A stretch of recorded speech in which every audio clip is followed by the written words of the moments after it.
and welcome back to more Mario Kart 8 Deluxe. So last time we completed the Shell Cup with Toadette, and this time we are taking on the next circuit. I still don't remember the name of it, so I know one of the tracks though, so as a result I think we should pick Daisy. So what should we do for a vehicle this time? I mean, for tonal contrast, I kind of want to go with this. A three-wheeler, which you don't see all the time. Also, that looks kind of bizarre. This is like the most bizarre-looking vehicle. The banana cup. So, starting off with two choices that we've also seen already.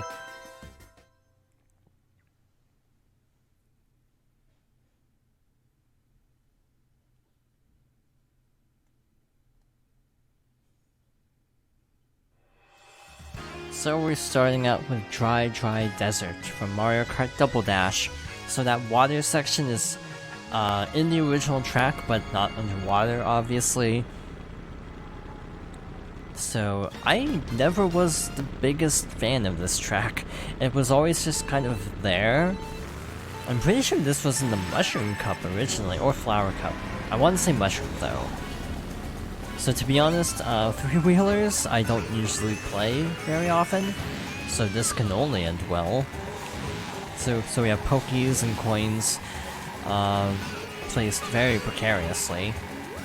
So hopefully we can get through here unscathed. Probably not. I like how the sign has like a sunshine reference because of GameCube. I don't know if they planned it that way, but it's just a nice detail. But yeah, this little oasis is obviously not underwater originally. I think there are Pokies there, actually, so it's a little bit harder to navigate.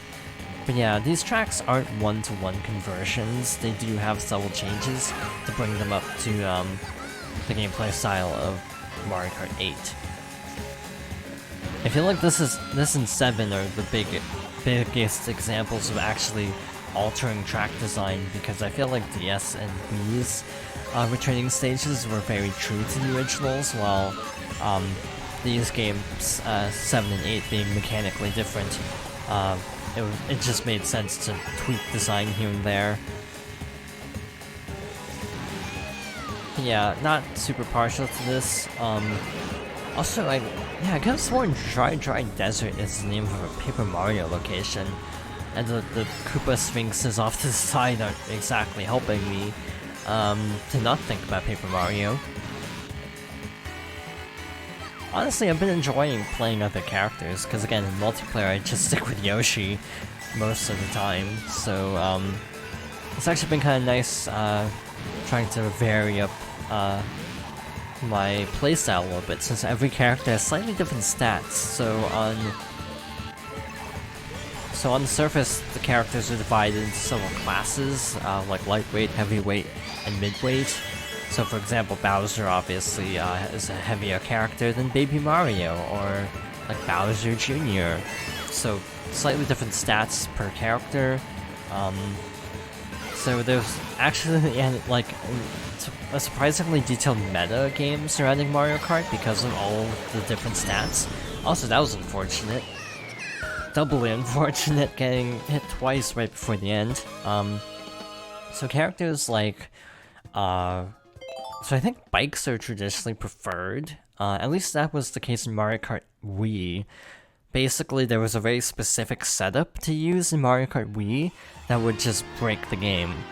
So, he's not in this game, but the preferred character for speedruns was traditionally Funky Kong, on this very specific bike setup, and everyone, like for time trials, would basically use this character, and also for speedruns. I'm not sure about the meta of this one, if it's still like heavy characters. I feel like for 200cc, because traditionally heavier characters have higher top speeds but worse handling, I think it's actually advised to use lightweight characters in 200cc. Also, there's a little shortcut through the water. Also, I was trying out the battle mode for the Switch version just to test it out, so just a heads up. since this is a pretty basic track.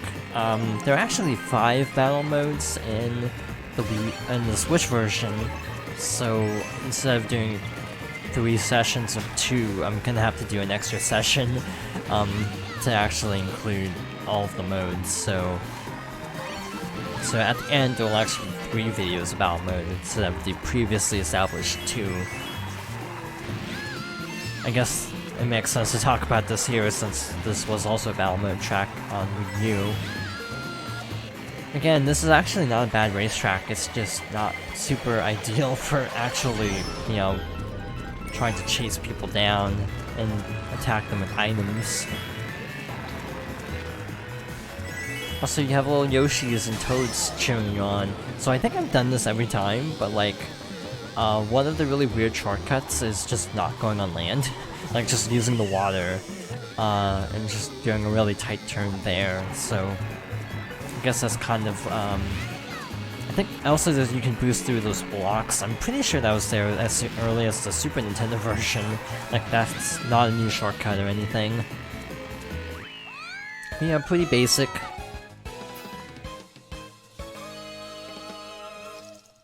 So far, so good. I'll be perfectly honest, I don't even remember what the next course is. I think it's DK Jungle? No, it's Royal Raceway. I was way off. This is why I picked Daisy. I wanted to pick one of the princess characters because, Royal Raceway. My logic was not sound for Star Cup. I shouldn't have picked Yoshi because there's a couple Yoshi themed tracks later on, and I just picked Yoshi because, oh, Super Mario Sunshine and Tropics. When I should have saved Yoshi for the actual Yoshi themed courses in hindsight. It's not like there's a shortage of characters though, so not that big of a deal. So Royal Raceway is from Mario Kart 64 and is another... I feel like I say this every time we get from Mario Kart 64 track, but this is also one that has several very broken skips where basically you like boost off at a really weird angle, and if you do it correctly, Lakitu will put you back on the track really far ahead. So this is a very busted time trial level. Honestly, there are speedrun communities for every Mario Kart basically at this point. I think 64 has... 64 and Wii actually, and Double Dash to a lesser extent, have the best speedrun communities. Or at least the best speedruns to watch. I feel like Mario Kart 7 and 8 are so straightforward that there's much more of a skill component. I mean, glitches take skill. But for example, it's just like go really fast and, you know, take all the shortcuts, do optimal play. But like, I personally really like glitch runs of games, so I actually really like 64 and Wii, because those have the most glitches. Like, I want to say like most of the tracks of 64 have some kind of exploit that you can basically finish it, like certain tracks in like 30 seconds. I'm pretty sure there's one that you can finish in like under 10 seconds if you know what you're doing. So yeah, like this game's speedruns, to my knowledge, are much more straightforward and a lot less glitch-based. And of course, there are probably glitchless categories anyway, but still. Yeah, this is very bad timing right here, getting a blue shell right over this flight section. Somehow made it to solid ground, so that was lucky. Didn't have to have Lakitu help us out. And now we get the Super Horn, of course. We're not gonna get another blue shell in the next 5 seconds, so that was really unlucky.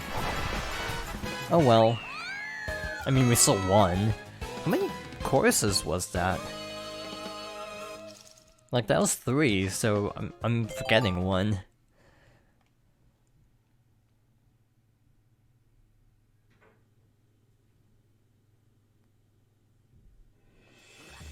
Oh hey, guess you actually did remember everything in the Banana Cup. Also, I could have saved DK for this, but I figured DK would be better for battle mode. Pick the heavier characters. so this is from Mario Kart 7, if I'm not mistaken.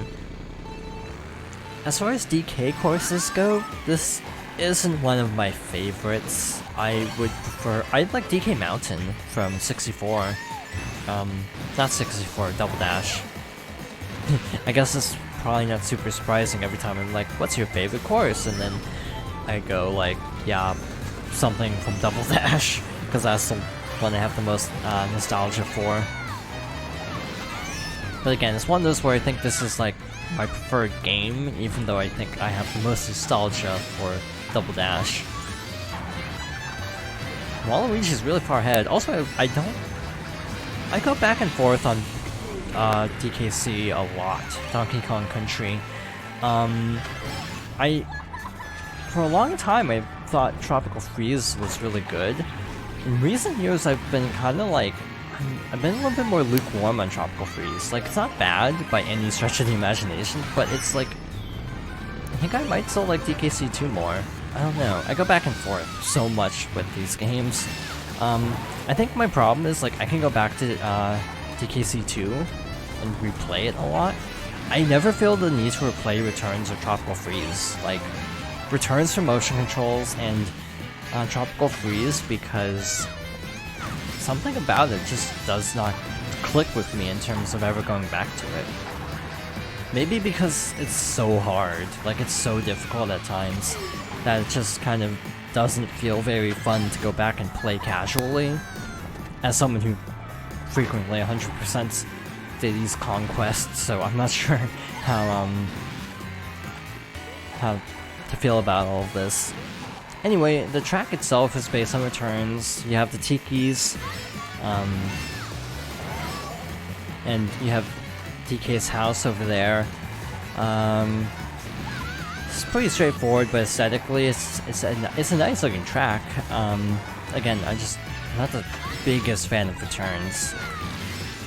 Of the two, Tropical Freeze is like Tropical Freeze is like the closest they've gone for me to surpassing DKC 2, but I go back and forth. Again, I think 2 I can go back to more. It's like Mario 3 versus World.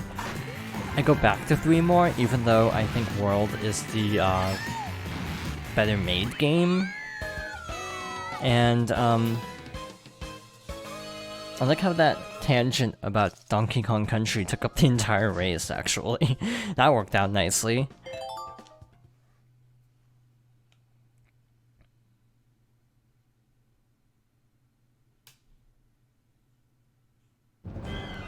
Either way, that's the game.